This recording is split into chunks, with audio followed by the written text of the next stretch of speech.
Hello everyone, आज की इस वीडियो में हम पढ़ेंगे इंसेंबल टेक्निक के बारे में। तो सबसे पहले जानते हैं इंसेंबल टेक्निक क्या होता है। देन उसके बाद जानेंगे क्या क्या अप्रोचेज होते हैं, मतलब किस टाइप के इंसेंबल टेक्निक्स होते हैं। तो सबसे पहले जानते हैं इंसेंबल क्या होता है। तो जैसे कि नाम से आपको पता चल रहा है, इंसेंबल मतलब क्या होता है, ग्रुप। ठीक है। तो अभी तक क्या करते हो आप, एक जनरल एग्जाम्पल लो कि इंसेंबल टेक्निक मशीन लर्निंग में यूज क्यों होता है। तो सबसे पहले आप एक एग्जाम्पल लो कि जैसे मान लो कि आप एक पर्सन हो, आपसे आके किसी ने कोई क्वेश्चन पूछा, आपने उसका आंसर दिया। ठीक है, ये मान लो एक आंसर मिला। और सिमिलरली क्या हुआ कि सेम क्वेश्चन कई लोगों से पूछा गया, ये पर्सन ए है, ये पर्सन बी है, पर्सन 3 है, सबने क्वेश्चन दी, कुछ कुछ आंसर दिया। सबके आंसर्स का क्या किया गया, एवरेज ले लिया गया। और एवरेज लेने के बाद एक आंसर निकला। तो आप ये बताओ कि ये पहला वाला जो आंसर मिला और ये जो दूसरा वाला मिला, इन दोनों में ज़्यादा एक्यूरेट कौन सा है।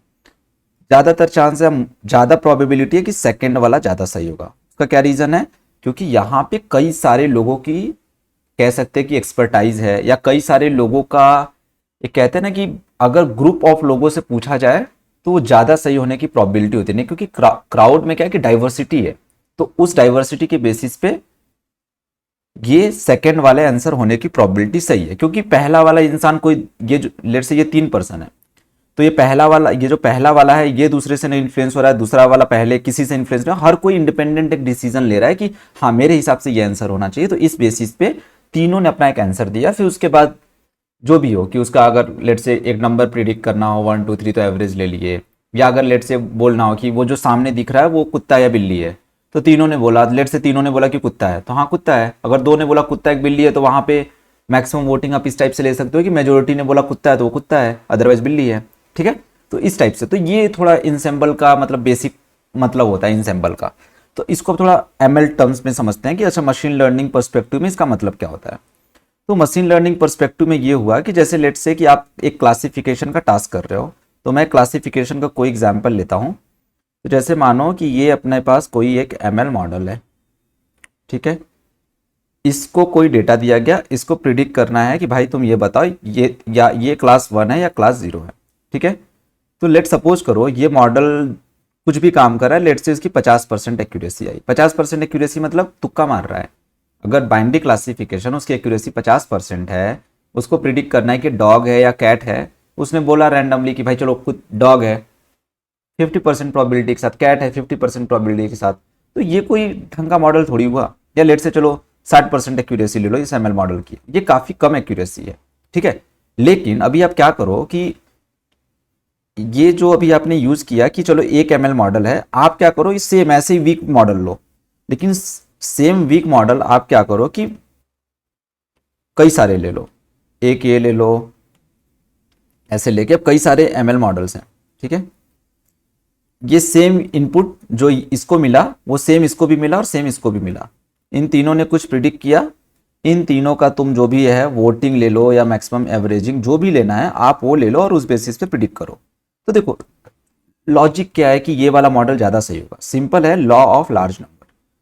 आप चलो एक अब एकदम बेसिक से समझते हैं कि अच्छा ये वाला मान लो लेट से इसके पास कई सारे एग्जांपल्स थे, 50 50 लेट से 50 एग्जांपल बोला गया जिसमें ये 27 सही किया और 23 गलत किया। सिमिलरली इसको भी 50 भेजा गया, तो हो सकता है इसने भी 27 सही किया 23 गलत किया। लेकिन अब इंपॉर्टेंट चीज यहाँ पे क्या है, जरूरी नहीं है कि ये सेम 27 जो पुराने वाले ने सही किया हो। मतलब कहने का कि जरूरी नहीं है ये जो सेम 27, ये जो मॉडल 1 जो अपना 27 सही किया हो वो सेकंड वाला भी वही 27 सही करे। हो सकता है कि ये 27 थोड़ा अलग हो कोई दूसरा। और सिमिलरली ऐसा भी हो सकता है कि ये मॉडल जो भी प्रिडिक्ट कर रहा है 27 28 या 30 जो भी करेक्ट प्रिडिक्ट कर रहा है वो उन दोनों से अलग हो। तो सिंस तीनों ये मॉडल इंडिपेंडेंट है, तो अगर इनका एवरेज लेंगे तो इनका जो एवरेज के बाद जो एवरेज कहो या इनका जो एवरेजिंग ग्रुपिंग या इंसेंबल करके जो आप एक और मॉडल ले रहे हो उसकी जो एक्यूरेसी होगी इस वाले से ज्यादा होगी। ठीक है, तो आपको अच्छे समझ में आ गया होगा आई थिंक कि इंसेंबल टेक्निक होता क्या है। ठीक है, अब आते हैं थोड़ा सा टेक्निकल डिटेल्स में कि अच्छा इंसेंबल टेक्निक, चलो ठीक है हम ऊपर से जान गए। इंसेंबल टेक्निक क्या होता है कि मल्टीपल एमएल मॉडल्स होते हैं, उनको फिर हम यूज करते हैं। और फिर नेक्स्ट अब ये देखते हैं कि इंसेंबल टेक्निक के क्या क्या टाइप्स होते हैं। तो सबसे पहला जो होता है इसमें इंसेंबल टेक्निक में जो पहला टाइप होता है वो होता है बैगिंग। ठीक है, तो इसका पहला टाइप होता है बैगिंग। सेकेंड टाइप होता है बूस्टिंग, और तीसरा जो होता है वो होता है स्टैकिंग। ठीक है, तो अब बारी बारी से जानते हैं कि बैगिंग क्या होता है, बूस्टिंग क्या होता है और स्टैकिंग क्या होता है। तो सबसे पहले आते हैं और देखते हैं बैगिंग। तो बैगिंग में क्या होता है कि आपके जो इंसेंबलिंग में कितने एमएल मॉडल्स यूज हुए हैं, सारे सेम टाइप के मॉडल्स होते हैं। तो लेट सपोज करो कि ये आपका एक इंसेंबल मॉडल है ओवरऑल, और इस इंसेंबल मॉडल में आपके पास अराउंड 3 मॉडल, लेट से 3 प्रिडिक्टर यूज हुए हैं। तो तीनों जो टाइप होगा, तीनों का टाइप सेम होगा। जैसे मान लो अगर पहला डिसीजन ट्री है तो दूसरा वाला भी डिसीजन ट्री होगा और तीसरा वाला भी डिसीजन ट्री होगा। इन तीनों का कंबाइंड प्रिडिक्शन, अगर क्लासिफिकेशन है तो मैक्सिमम वोटिंग, या लेट से अगर रिग्रेशन है तो उनका एवरेज। ठीक है, तो कहने का सिंपल मतलब है कि बैगिंग में, इंसेंबलिंग में कौन जो भी मॉडल यूज होगा सारे मॉडल सेम होंगे। और अगर हम स्टैकिंग में देखें तो ये जस्ट इसी का थोड़ा सा अलग उल्टा होता है कि इसमें क्या होता है स्टैकिंग में कि जो सारे मॉडल्स होते हैं ये डिफरेंट होते हैं। ठीक है, ये सारे अलग होते हैं, ये डिफरेंट होते हैं। मतलब इसमें डिसीजन ट्री, अगर लेट से एक में डिसीजन ट्री है तो सब में डिसीजन ट्री, अगर इसमें एक डिसीजन ट्री है तो दूसरा वाला एसवीएम हो सकता है, तीसरा वाला लॉजिस्टिक रिग्रेशन होता है। तो मतलब मल्टीपल मॉडल्स आप यूज कर सकते हो। ठीक है, तो ये हो गया बैगिंग एंड स्टैकिंग। अच्छा, बैगिंग के साथ एक और टर्म है जो मैं आपको बताना चाहता हूं। तो बैगिंग के साथ एक और टर्म आता है, वो होता है पेस्टिंग।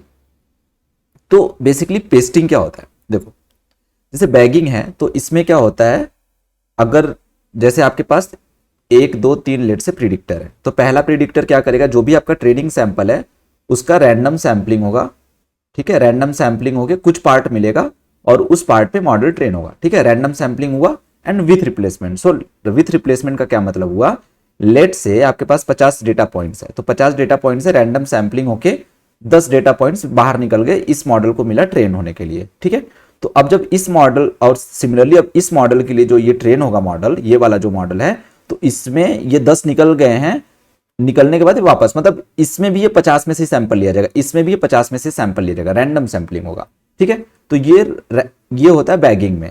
पेस्टिंग में बस यही, इसी स्टेप में थोड़ा डिफरेंस है। इस स्टेप में क्या होता है कि यहाँ पे जो विथ रिप्लेसमेंट होता है, यहाँ पे विदाउट रिप्लेसमेंट होता है। मतलब अगर पहले स्टेप में 50 में से आपने थोड़ा निकाल लिया, लेट से 50 में से आपने 10 निकाल लिया, वो पहले मॉडल को दे दिया, तो दूसरे, अब ये क्या हुआ कि ये 10 चीज चली गई, अब इसको हमने हटा दिया। अब सेकेंड वाला जो सैंपलिंग होगा वो हम 40 से करेंगे।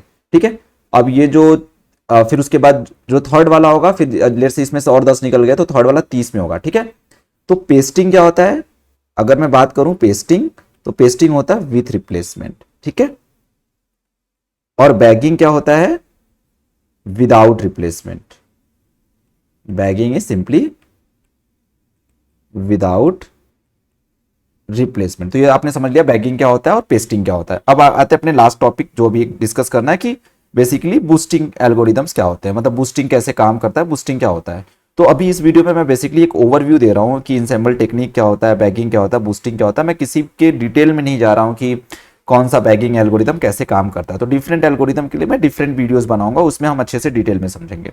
ठीक है, तो आते हैं बूस्टिंग में। तो जैसे बैगिंग में था कि आप क्या करते हैं कि मल्टीपल मॉडल्स पैरेलली बना रहे थे और उसके जो प्रिडिक्शंस थे बेस्ड ऑन आपकी रिक्वायरमेंट, क्लासिफिकेशन है, रिग्रेशन है, आप उसका एवरेज कर ले रहे थे या मैक्सिमम वोटिंग कर ले रहे थे। तो बूस्टिंग में क्या होता है, इनिशियली आप एक मॉडल बनाओगे, आप कहो उसको बेस मॉडल। ठीक है, एक मॉडल बनाया आपने, कोई भी, लेट से ये पहला जो मॉडल है आपका डिसीजन ट्री है, आपने एक मॉडल बनाया, इसका इनपुट दिया, इस मॉडल को ट्रेन किया, अब इसने कुछ प्रिडिक्शन दिया, कुछ प्रिडिक्शन इसमें सही भी होगा, ठीक है, और कुछ गलत प्रिडिक्शन भी होगा।